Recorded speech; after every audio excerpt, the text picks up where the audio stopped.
Hello, welcome to all of you. मैं चेतन सिंह आप सभी का अपने यूट्यूब चैनल एडवर्बर पर स्वागत करता हूं। कक्षा 10 गणित, इसमें हम लोग आज रैखिक समीकरण युग्म के हल, solution of pair linear equations के बारे में पढ़ेंगे। देखिए, सबसे पहले तो हम लोग रिप्रेजेंटेशन रैखिक समीकरणों के जान चुके हैं। रैखिक समीकरणों के एल्जेब्रिक एक्सप्रेशन हम लोग इसका ग्राफिकल रिप्रेजेंटेशन ये जान चुके हैं। अब यहाँ हम लोग आज सॉल्यूशन जानेंगे। सबसे पहले तो ये देखते हैं कि जैसे जो लीनियर इक्वेशन है, मान लेते हैं a1x प्लस b1y और प्लस c1 ये इक्वल्स टू b0, ये एक इक्वेशन है। और इसी क्रम में a2x प्लस b2y और प्लस c2 ये इक्वल्स टू b0, ये आपका दूसरा इक्वेशन है। तो दो ये इक्वेशंस हैं, ये आपके लीनियर इक्वेशन हैं। अब सबसे पहले तो ये हमें जानना है कि इन समीकरणों के हल हमको जानने हैं। तो ये कैसे समीकरण होंगे तो हम उसका हल कर पाएंगे, कैसे समीकरण होंगे हम उसका हल नहीं कर पाएंगे। तो सबसे पहले तो यही जानना है कि किन समीकरणों के हल हम कर पाते हैं और किन समीकरणों के हल हम नहीं कर पाते हैं। सबसे पहले यही हमको जानने की आवश्यकता है। तो आइए सबसे पहले हम यही समझने की कोशिश करते हैं कि किन समीकरणों के हल हम कैसे कर पाएंगे या कैसे नहीं कर पाएंगे। इसमें एक बहुत महत्वपूर्ण तथ्य है।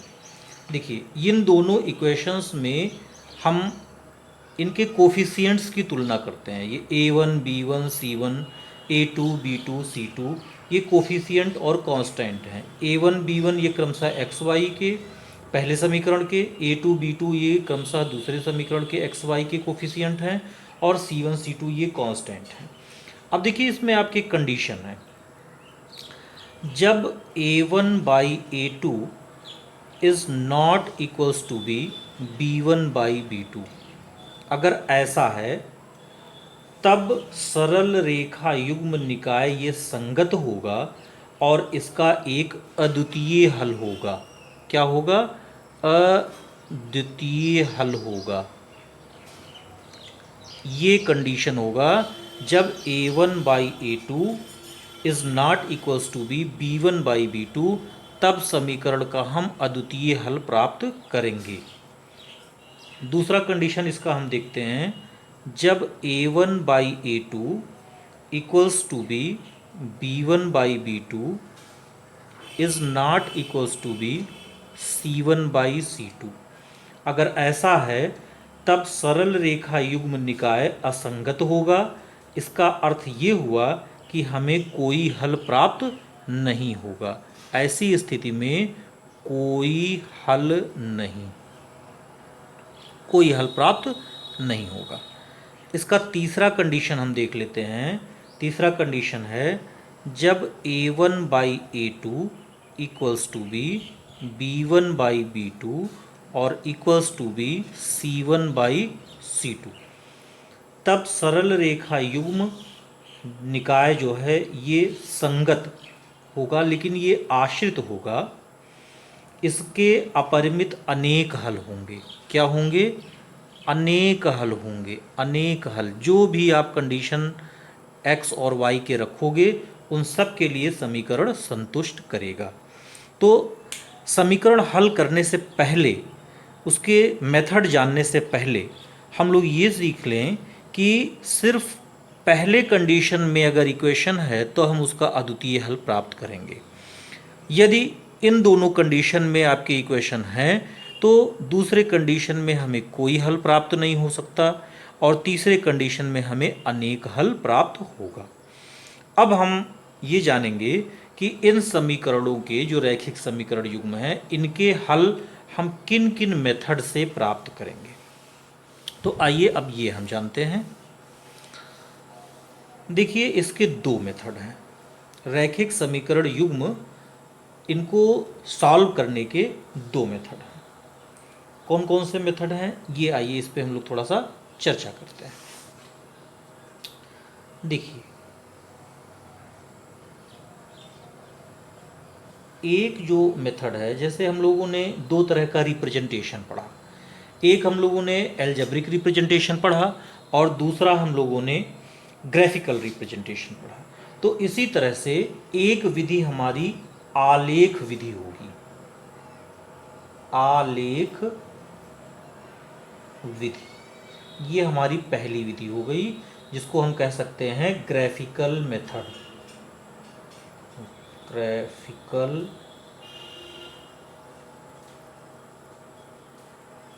मेथड। एक आलेख विधि, आलेख विधि से हम लोगों ने रिप्रेजेंटेशन किया था, तो पहला हमारा आलेख विधि हो गया। और दूसरा हम लोगों ने रिप्रेजेंटेशन ये बीजगणितीय विधि से किया था, तो बीजगणितीय विधि दूसरा हमारा हो जाएगा। हल करने का सिस्टम, हल करने के लिए दूसरा हो गया हमारा बीज गणितीय विधि, बीज गणितीय विधि जिसे हम कह सकते हैं एल्जेब्रिक मेथड।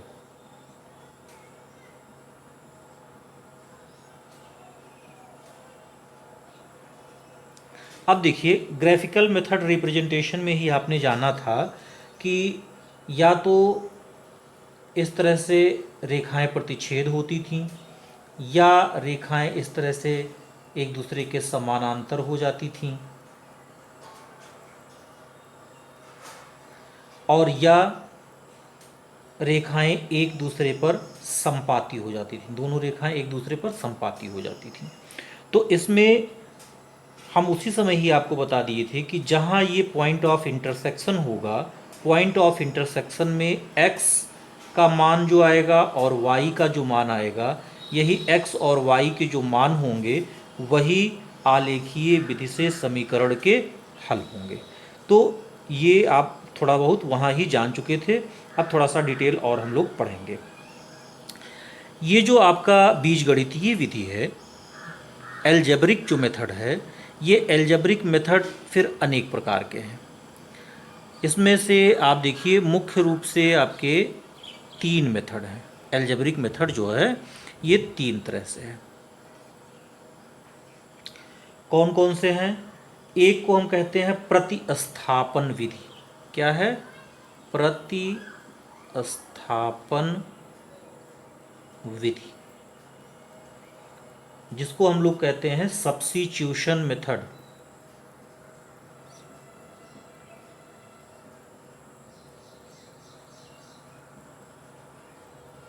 पहला हमारा क्या हो गया? प्रतिस्थापन विधि, सब्स्टिट्यूशन मेथड। दूसरा होता है हमारा विलोपन विधि, विलोपन विधि। विलोपन विधि को हम कहते हैं एलिमिनेशन मेथड।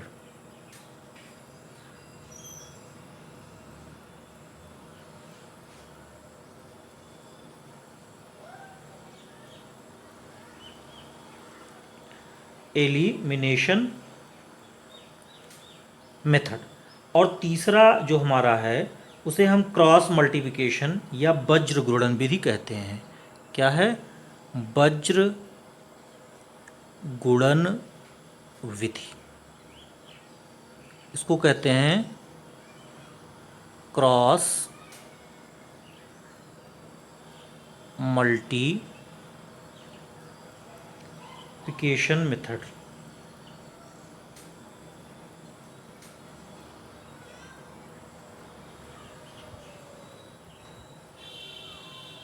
देखिए, तो इस तरह से ये आलेखी विधि और ये आपका बीजगणितीय विधि, और इसमें आपके ये तीन तरह से हम पढ़ेंगे। तो एक एक करके हम लोग पढ़ेंगे, सब मिला करके आपके चार विधि हैं इस तरह से इस सलूशन को प्राप्त करने के लिए। तो हम सबसे पहले आज आलेखीय विधि इसको जानेंगे, फिर नेक्स्ट टर्म पे हम बीजगणितीय विधि में प्रतिस्थापन, विलोपन और वज्र इनके बारे में धीरे धीरे जानेंगे। तो चलिए आइए शुरू करते हैं।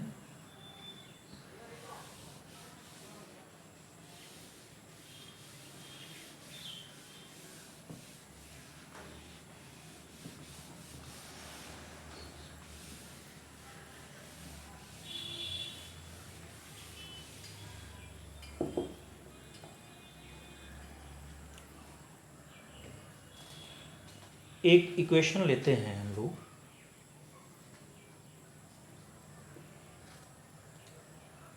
ये है हमारा x plus 3y equals to be 6। एक इक्वेशन ये है, और दूसरा इक्वेशन है हमारा 2x माइनस 3y ये इक्वल्स टू बी 12। इसको हम लोग किस विधि से पहले हल करेंगे? आलेखीय विधि से हल करने की कोशिश करते हैं। आलेखीय विधि से हल करेंगे। आलेखीय विधि देखिए हम लोग क्लियर करते हैं। आलेखीय विधि के रिप्रेजेंटेशन में ही हम लोगों ने बताया था कि सबसे पहले इसके लिए हम लोग ग्राफ प्लॉट करते हैं, और ग्राफ प्लॉट करने के लिए हम लोग x और y के मान लेते हैं। कम से कम 3 मान ले लीजिए, 2 मान से भी आपके काम चल सकते हैं। ये आपका x हो गया, ये आपका y हो गया। इस पहले समीकरण के लिए हम लोग ले रहे हैं, पहले इक्वेशन के लिए। तो देखिए x का मान हम लोग रखेंगे और y के लिए हल करेंगे। तो 3y ये इक्वल्स टू भी हो गया 6 माइनस एक्स, और y इक्वल्स हो गया हमारा 6 माइनस एक्स बाई 3। अब देखिए अगर x की वैल्यू हम लोग 0 रखते हैं, तो आप देखिए x की वैल्यू 0 रख करके y हम क्या प्राप्त करेंगे? 6 माइनस 0 बाई 3 ये इक्वल्स टू भी 6 बाई 3 मतलब 2। तो y की वैल्यू हमारी क्या हो गई? 2। ऐसे ही x की वैल्यू अगर हम 3 रखते हैं, तो y इक्वल हो गया हमारा 6 माइनस 3 बाई 3 मतलब 3 बाई 3। 3 बाई 3 आपका 1 हो गया, y की वैल्यू क्या हो गई? 1। ऐसे ही अगर x की वैल्यू हम लोग 6 रखते हैं, तो y की वैल्यू क्या हो गई? 6 माइनस 6 बाई 3। 6 माइनस 6 आपका हो गया 0, और ये वैल्यू कितनी हो गई? 0, और y कितनी हो गई? 0। ये आपके x और y के लिए समीकरण बन गए, और x और y के लिए आपके मान आपके निकल गए पहले समीकरण के लिए। ये आपका पहला इक्वेशन था, और इसी तरह से ये आपका दूसरा इक्वेशन है। अब दूसरे इक्वेशन के लिए देखते हैं। दूसरे इक्वेशन में हम देखते हैं कि माइनस 3y ये इक्वल्स टू बी, पहले हम चलिए चार्ट ही सारणी ये बना लेते हैं। ये हमारा सारणी हो गया,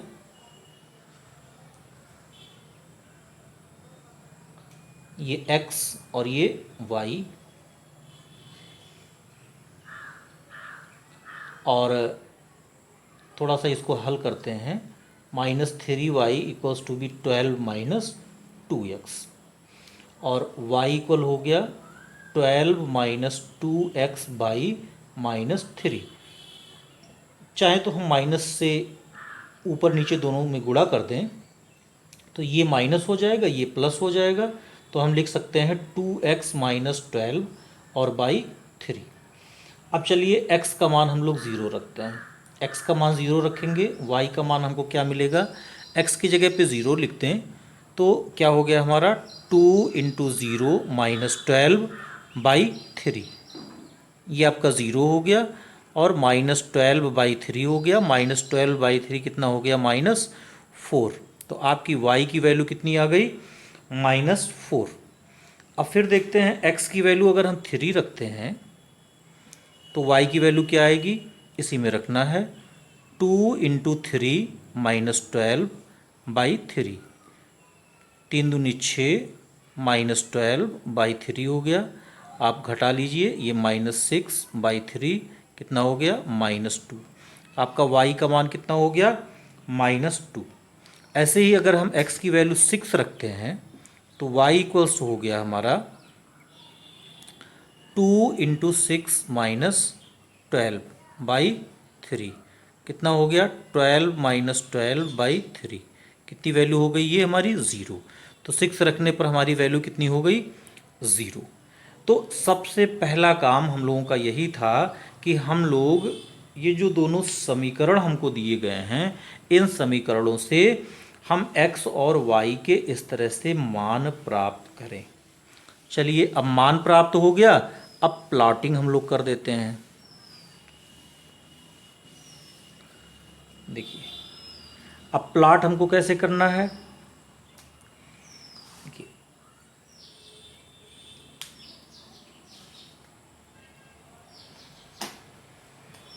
चलिए ऐसे ही हम लोग प्लॉट कर ले रहे हैं।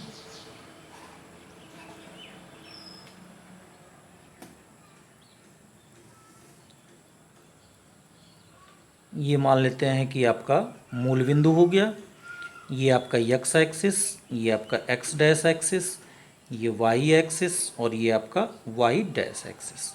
हमें जो बिंदु मिले हैं पहले एक्स लिखेंगे फिर वाई लिखेंगे, तो 0 2 पहले समीकरण के लिए जो बिंदु मिला, फिर 3 1 ऑर्डर पेयर के फॉर्म में पहले एक्स और फिर वाई, फिर 6 और 0, ये पहला समीकरण हमारा। तो देखिए x में आपको अधिक से अधिक 6 तक जाना है, तो यहाँ तक यहीं हम लिख ले रहे हैं 1 2 3 4 5 और ये 6। और y में आपका हो गया 1 2 और 3। ऐसे ही y में आपका माइनस में मैक्सिमम 4 जाना है, तो 1 2 3 4, ये ऐसे हमने कर लिया। अब जैसे 0 2 x पर 0 और y पर 2 आपका ये बिंदु होगा, ये आपका 0 2 हो गया। फिर 3 1 x पर आपका 1 2 3 3 और 1, मतलब ये बिंदु हुआ आपका 3 और 1, यहाँ 1 और ये 3। फिर 6 0 आपका 1 2 3 4 5 6 6 और y पर आपका 0।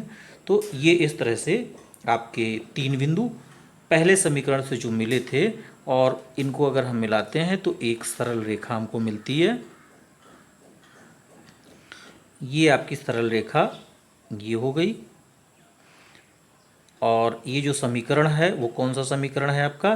पहला समीकरण है x + 3y = 6, इसको ये निरूपित कर रहा है। अब दूसरे के लिए आते हैं।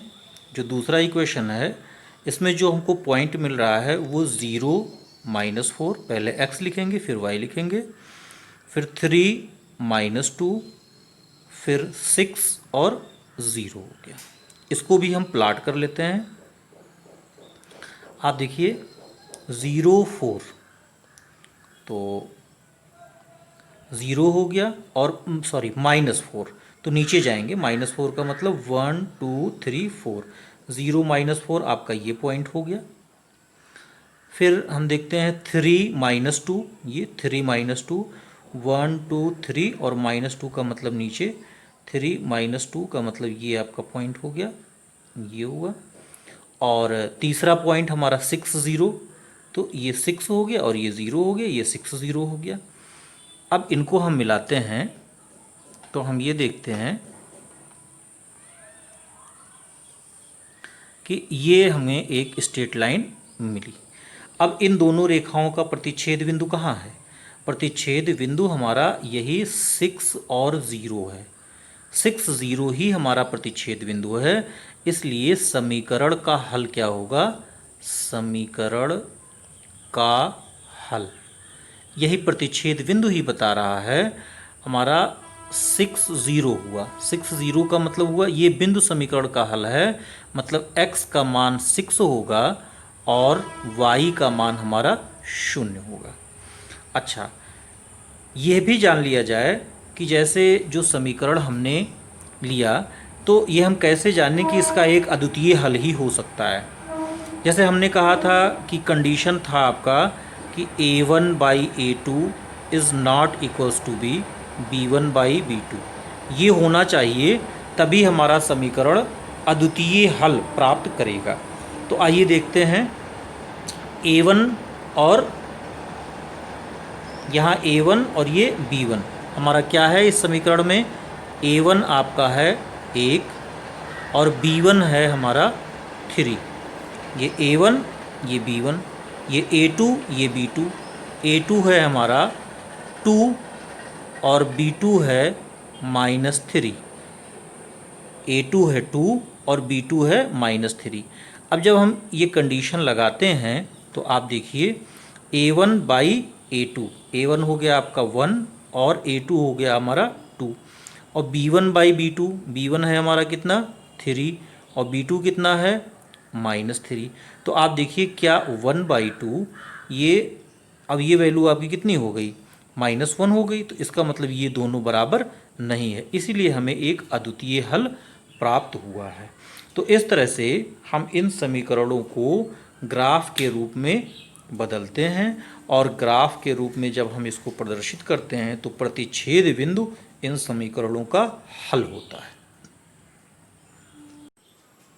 चलिए एक अगले एग्जाम्पल के द्वारा हम इस मेथड को थोड़ा सा और क्लियर करते हैं।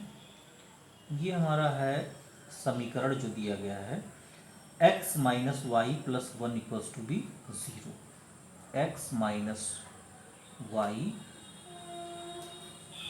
प्लस वन ये इक्वल्स टू बी ज़ीरो, पहला इक्वेशन।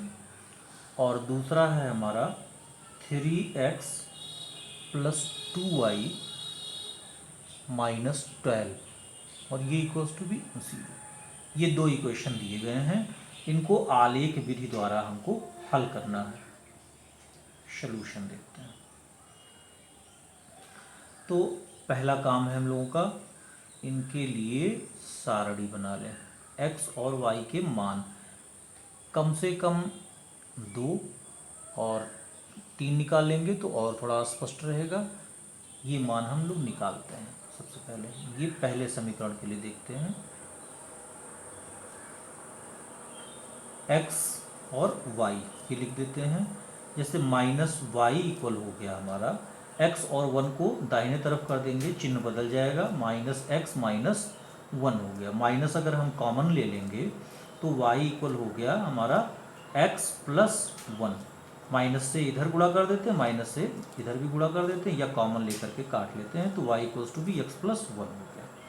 अब x के आप कुछ मान रखिए और y के आपको मान मिल जाएंगे। x का मान 0, आप देखिए यहाँ 0 रखेंगे तो आपको क्या मिलेगा, 0 प्लस 1, y का मान आपको 1 मिलेगा, y का मान 1 हो गया। ऐसे ही मान लेते हैं कि 1 हमने रखा, x की जगह पे 1 रखेंगे तो 1 प्लस 1 कितना हो गया, 2, 1 रखेंगे तो 2 हो गया। ऐसे ही मान लेते हैं कि x का मान 2 रखें तो 2 अगर रख रहे हैं तो 2 प्लस 1, 2 प्लस 1 का मतलब 3 हो गया, y का मान ये 3 हो गया। तो x के 0, 1 और 2 के लिए 1, 2 और 3 यहाँ आपको मान प्राप्त हुए। दूसरे समीकरण के लिए यही प्रक्रिया हम करते हैं, ये x के लिए और ये y के लिए हल करते हैं। 2y इक्वल्स हो गया, ये आपका 3x इधर दाएं तरफ गया माइनस हो गया, और आपका प्लस 12y माइनस 12 दाएं तरफ गया, आपका प्लस 12 हो गया। y इक्वल हो गया 12 पहले लिख दे रहे हैं तो 12 माइनस 3x और y 2 हो गया। अब x के मान हम रखेंगे और y के लिए हम इसको हल कर लेंगे। चलिए x का मान अगर 0 रख रहे हैं तो आप देखिए y के लिए क्या होगा, 12 माइनस 3 इंटू 0 बाई 2 मतलब 12 बाई 2, 12 बाई 2 का मतलब हो गया 6, y का मान कितना हो गया 6। x का मान अगर हम 2 रखते हैं तो आप देखिए y का मान क्या होगा, 12 इसी में रख रहे हैं, 12 माइनस 3 इंटू 2 बाई 2 तो हो गया 12 और 3 दूनी 6 माइनस 6 और बाई 2 कितना हो गया 6 बाई 2, 6 बाई 2 का मतलब हो गया 3, तो 2 रखने पर हमको कितना मान मिला 3। ऐसे ही अगर हम 4 रखते हैं तो 4 के लिए देखते हैं, ये अलग अलग है आपका, एक एक के लिए हमने हल किया है। 12 माइनस 3 इसी समीकरण में रखेंगे और 4 रख रहे हैं हम वैल्यू, और बाई 2 तो हो गया हमारा 12 माइनस 4 3 12 और बटा 2 कितना हो गया 0। 4 रखने पर हमको 0 मान प्राप्त हुआ। तो इस तरह से हमको सबसे पहले समीकरणों से इस तरह से मान प्राप्त कर लेने हैं। मान प्राप्त करने के बाद इसको हम प्लाट कर देते हैं। अब देखिए, चलिए हम प्लाट करते हैं इसको। पहले समीकरण से हमें जो बिंदु प्राप्त हुआ वो 0 और 1, 1 और 2, 2 और 3 पहले समीकरण से प्राप्त हुआ। ये आपका पहला समीकरण, ये आपका दूसरा समीकरण। दूसरे समीकरण से हमको जो मान प्राप्त हुआ वो 0, 6, 2, 3 और 4, 0 हो गया। चलिए प्लाट कर लेते हैं। ऐसे ही प्लाट कर देते हैं। ये आपका x एक्सिस, ये y एक्सिस, इसे हम x डैश लिख सकते हैं, इसे हम y डैश लिख सकते हैं। 0 1, तो चलिए ये आपका 0 मूल बिंदु हो गया। इधर हम 1 2 3 4 ले लेते हैं, इधर 1 2 3 4 5 6 तक ले लेते हैं। तो 0 1, x पर 0 और y पर 1, ये बिंदु हमें मिला। फिर 1 2, ये पहला बिंदु हो गया। दूसरा बिंदु देखते हैं, 1 2 1 लिया, फिर 2, तो 2 का मतलब ये पॉइंट हुआ हमारा, ये 1 2 हो गया। फिर देखते हैं 2 3, तो 2 लिया और इस पे हमारा ये 3 हो गया, तो 2 3, ये हमारे तीनों पॉइंट्स को मिलाने वाली रेखा हो गई।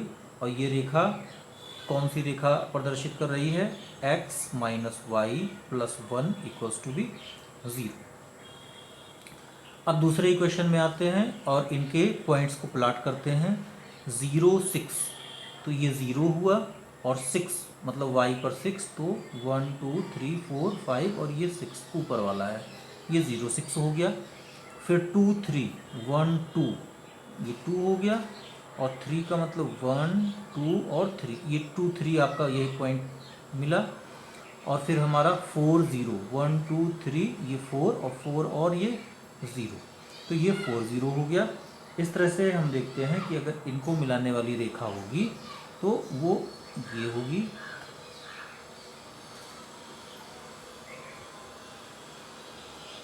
ये हो गया हमारा। तो इस तरह से हम ये देखते हैं कि ये आपका प्रतिच्छेद बिंदु हुआ, और प्रतिच्छेद बिंदु कौन सा बिंदु है हमारा? ये 1 2 2 और 3, तो 2 3 हुआ, प्रतिच्छेद बिंदु हमारा 2 3 हुआ, और 2 3 का मतलब हुआ हल हमारा क्या हो जाएगा? x इक्वल्स टू बी 2 और y equals to be 3। x और y का ये हमारा मान, और जो मान प्राप्त होगा वही हमारा हल होगा। चलिए इसी क्रम में एक क्वेश्चन और देखते हैं।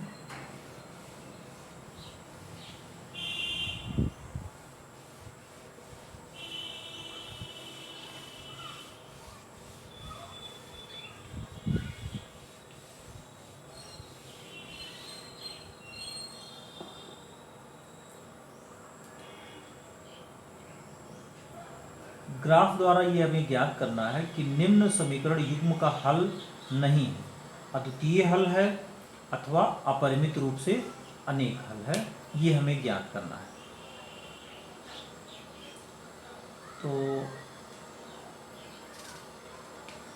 ये जो हम लोगों ने ग्राफिकल मेथड लगाया, वो एल्जेब्रिक मेथड लगाया था, उस एल्जेब्रिक मेथड से ना करके हमको ग्राफ के रूप में करके ये बताना है। इक्वेशन ये दिया गया है 5x माइनस 8y प्लस 1, ये इक्वल्स टू बी 0। एक इक्वेशन ये दिया गया है, और दूसरा हमें दिया गया है 3x माइनस 24/5y और प्लस 3/5, और ये इक्वल्स टू बी 0। ये दो इक्वेशंस दिए गए हैं। इन दोनों इक्वेशन में हमको ग्राफ द्वारा ज्ञात करना है कि निम्नलिखित समीकरण युग्म का समीकरण का हल है या हल नहीं है, अद्वितीय हल है अथवा परिमित हल है। तो एक तो ये है कि हम कंडीशन से जान सकते हैं। जैसे देखिए, एक तो तरीका ये था कि हम a1 का मान कितना है आपका 5, b1 का मान कितना है -8, और c1 का मान कितना है 1। और इसी तरह से इसके लिए देख लेते हैं a2 का मान कितना है 3, और b2 का मान कितना है -24/5, y का जो गुणांक होगा वो b2 होगा। और ये आपका c2 हो गया, c2 का मान कितना हो गया आपका 3/5। इन समीकरणों का इससे तुलना करिए, a1x प्लस b1y और प्लस c1, ये इक्वल्स टू बी 0, और x का जो गुणांक होगा वो यहाँ a1, और a1 मतलब 5, ऐसे ही आप तुलना कर लीजिए। और ऐसे ही यहाँ a2x प्लस B2i और प्लस C2 ये इक्वल्स टू भी 0, इससे भी इनके गुणांकों की तुलना करके A2 B2 और C2 के मान रखे गए हैं। अब आप देखिए कंडीशन हम लगाते हैं, जैसे A1/A2 लिखते हैं तो 5/3 हो गया हमारा, और B1/B2 लिखते हैं तो B1 हो गया हमारा -8 और B2 हो गया -24/5। तो ये 5 क्या होगा, ये ऊपर चला गया। जब 5 ऊपर चला जाएगा तो देखिए सिर्फ इतने को हम हल करके देख रहे हैं, माइनस से माइनस कैंसिल हो गया, 8 × 5 हो गया और बाई ये 24 हो गया, तो 8 × 3 = 24 हो गया। इसका मतलब कि ये दोनों क्या हो गए, बराबर हो गए। ये 5/3 इधर था ही, और इधर भी जो वैल्यू हमारी आई ये 5/3 ये भी बराबर हो गया। मतलब क्या हुआ कि A1/A2 ये इक्वल हो गया B1/B2। अब थोड़ा सा C1/C2 के लिए भी देखते हैं। तो C1/C2 के लिए जब हम देखते हैं, C1 हो गया हमारा 1 और C2 क्या हो गया 3/5। ये 5 ऊपर चला गया, क्या हो गया आपका 5/3। तो ये 5/3 है और ये भी 5/3 है, तो इसका मतलब हो गया कि ये इक्वल हो गया C1/C2। तो यहाँ A1/A2, B1/B2 और C1/C2 ये तीनों बराबर हैं। तो जब तीनों बराबर हैं तो अपरिमित रूप से इसके अनेक हल होंगे।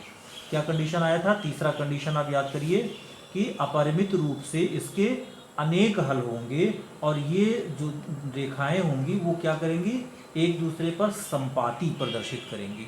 तो ये तो एल्जेब्रिक मेथड था, लेकिन क्वेश्चन जो कह रहा है वो क्या कह रहा है कि ग्राफिकल मेथड से इसको दिखाइए। तो ग्राफिकल मेथड का मतलब ये हुआ कि जो बिंदु पहले समीकरण में आएगा वही बिंदु दूसरे समीकरण में भी आएगा। ये भी एक लगाने का तरीका है एल्जेब्रिक मेथड से।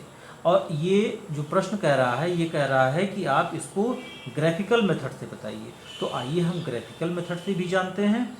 ग्राफिकल मेथड से लगाने के लिए क्या करते हैं, वही चार्ट बनाते हैं इन दोनों समीकरणों के लिए। अब आप देखिए, यहाँ से हम इसको पहले सरल कर लेते हैं। 5x - 8 + 1 = 0।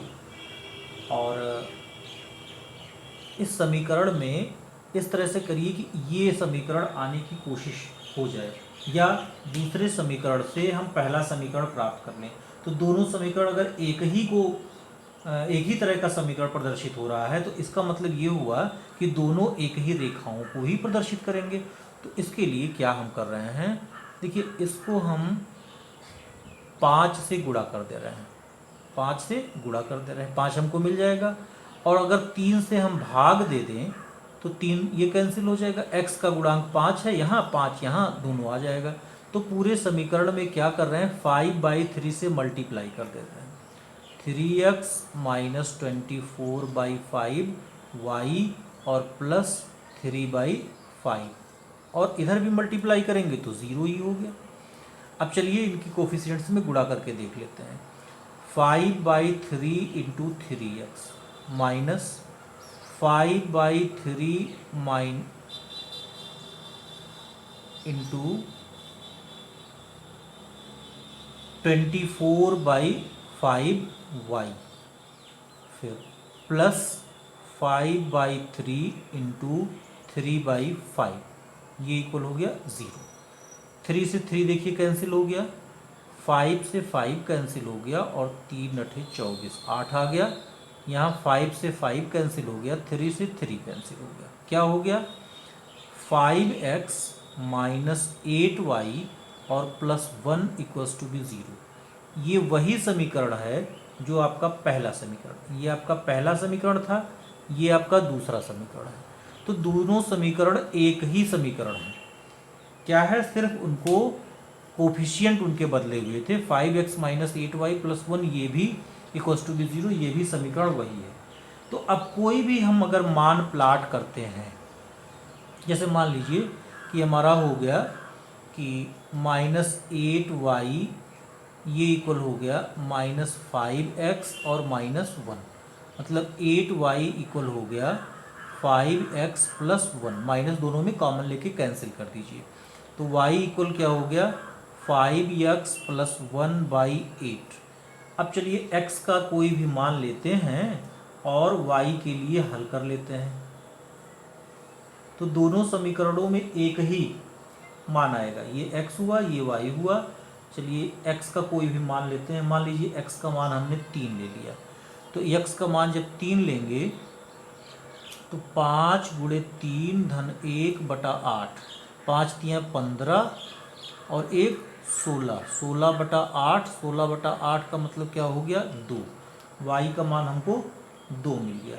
ऐसे ही x का मान अगर हम 5 लेते हैं तो y बराबर क्या हो गया 5 × 5 धन 1/8, 5 × 5 25 और 1 26, 26/8, 2 चौक 8 और 2 से हो गया ये 13, 4 तियाँ 12, 12 और 1 13, तो 4 दूना 8, 4 पचे 20, ये पॉइंट में वैल्यू आ गई 3.25। लेकिन जब हम दोनों के लिए हल कर रहे हैं, इसका ग्राफिकल मेथड लगा रहे हैं, ये आपका x एक्सिस हो गया, ये y एक्सिस हो गया, ये मूल बिंदु हो गया, तो पहले समीकरण के लिए भी यही मान और दूसरे समीकरण के लिए भी यही मान। अब आप देखिए x का जैसे 1 2 3 ये 3 हो गया और y पर 1 2, मतलब ये मान आपका मिला, आपका पहला पॉइंट मिला 3 2। अब दूसरा पॉइंट आपका 5 3.25, तो 3 1 4 और ये 5 ले लेते हैं, तो 5 हुआ और 2 और 1 3 और ये 4, तो 3 से थोड़ा सा ज़्यादा लेते हैं, ये 3 से हमारा थोड़ा सा ज़्यादा, ये पॉइंट हो गया। तो हम ये देख रहे हैं कि इस तरह से एक हमको स्ट्रेट लाइन ये खाली मिली, यही पहले समीकरण को भी प्रदर्शित कर रहा है, दूसरे समीकरण को भी प्रदर्शित कर रहा है, इसलिए इन रेखाओं का कोई भी प्रतिच्छेद बिंदु नहीं है। प्रतिच्छेद बिंदु ना होने के कारण अपरिमित रूप से अनेक हल हैं। क्या है? प्रतिच्छेद बिंदु नहीं है, प्रतिच्छेद बिंदु नहीं है। रेखाएं क्या हैं? रेखाएं समपाती हैं, अतः अपरिमित रूप से अनेक हल हैं।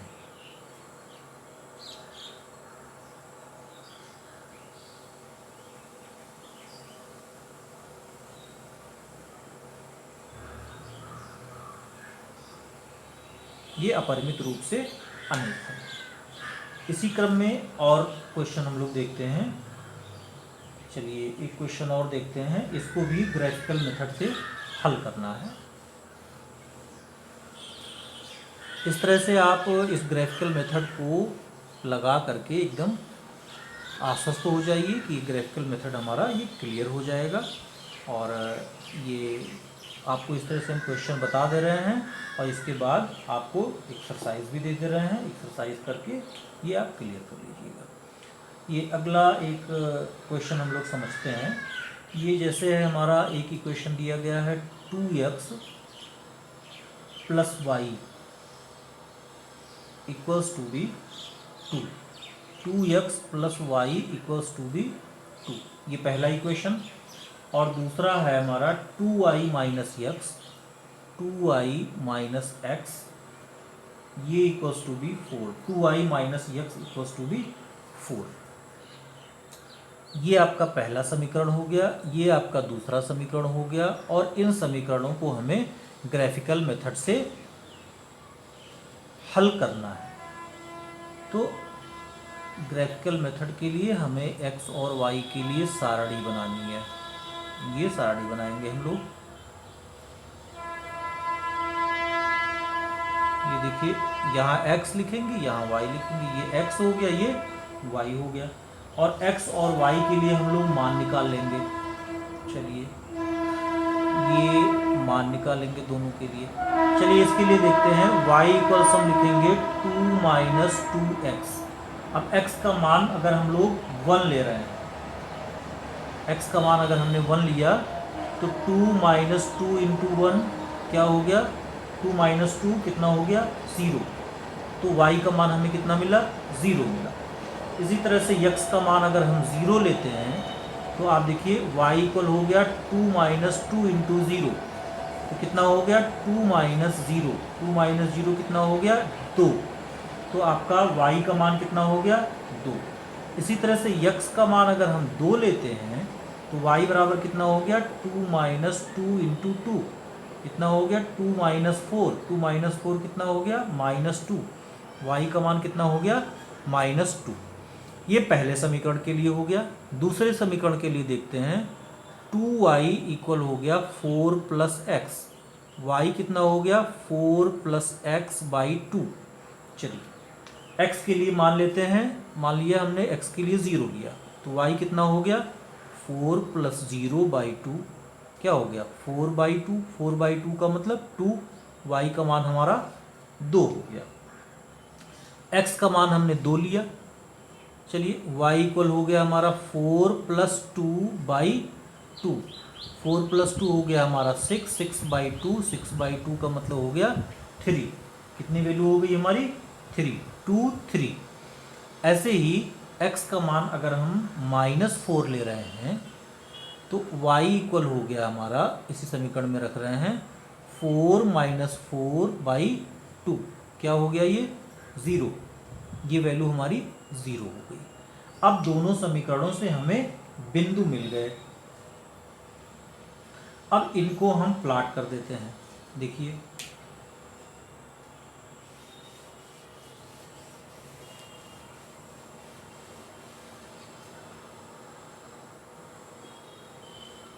देखिए यहाँ बिंदु जो हमें मिला पहले समीकरण का, ये 1 0 मिला, 0 2 मिला और 2 माइनस 2 मिला।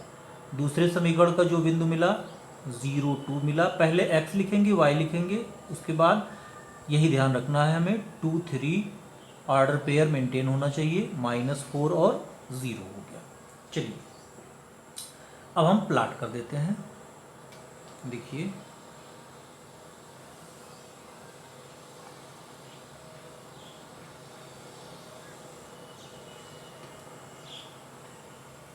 ये आपका मूल बिंदु हो गया, ये x एक्सिस, ये x डैश, ये y एक्सिस और ये y डैश, 1 0। चलिए ये x पे हमें मैक्सिमम 2 तक जाना है तो 1 2 3 ये कर दिया, और x पे हमें -4 तक जाना है तो 1 2 3 और ये 4, ये हमने प्लॉट कर दिया।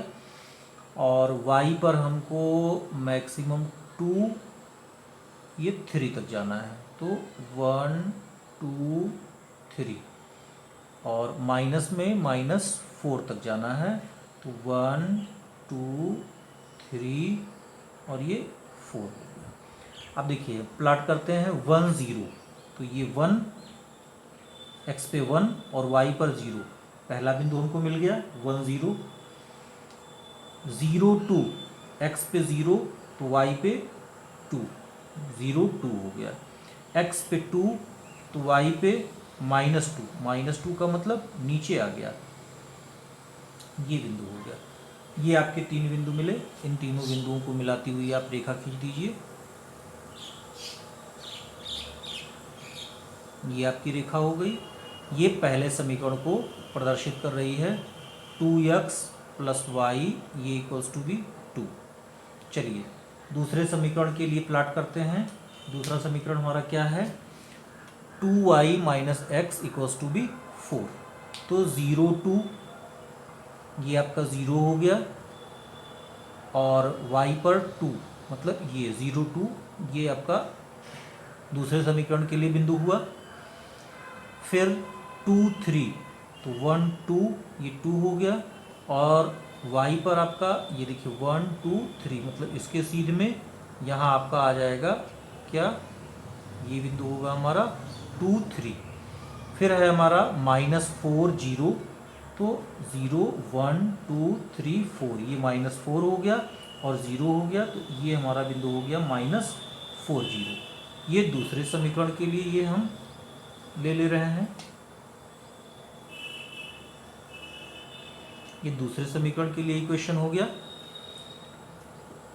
ये दूसरा समीकरण है हमारा 2i - x ये इक्वल्स टू भी 4। देखते हैं दोनों का जो प्रतिच्छेद बिंदु है, प्रतिच्छेद बिंदु कहाँ है, किस बिंदु पर है, x का मान वहाँ 0 है और y का मान कितना है, 2 है।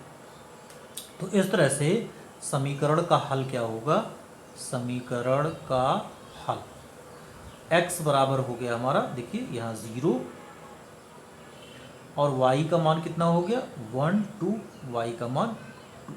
तो इस तरह से हम ग्राफिकल मेथड से जो ये रैखिक समीकरण के युग्म हैं इनको हल करने के लिए उनको x और y के लिए प्लाट कर लेते हैं और इस तरह से हम उसका ग्राफिकल रिप्रेजेंटेशन करते हैं। जो प्रतिच्छेद बिंदु होता है, यही प्रतिच्छेद बिंदु के जो x और y के मान होते हैं, ये ग्राफिकल मेथड द्वारा इस समीकरण के हल को प्रदर्शित करते हैं।